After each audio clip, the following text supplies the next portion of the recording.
pada pagi ini kita sama-sama hadir di tempat ini dalam rangka penyerahan hewan korban oleh Pak Kapolda. Hari ini berbakti kepada bangsa dan negara.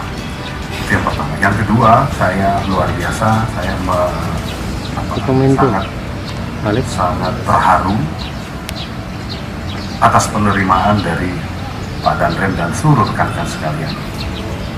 Saya tidak menyangka penerimaannya dengan seperti ini. Tadinya saya hanya berpikir udah kirim saja ke Korem Batalion, tapi ternyata Pak Danrem dan Pak Danrem dan seluruh rekan-rekan menyambut saya seperti ini.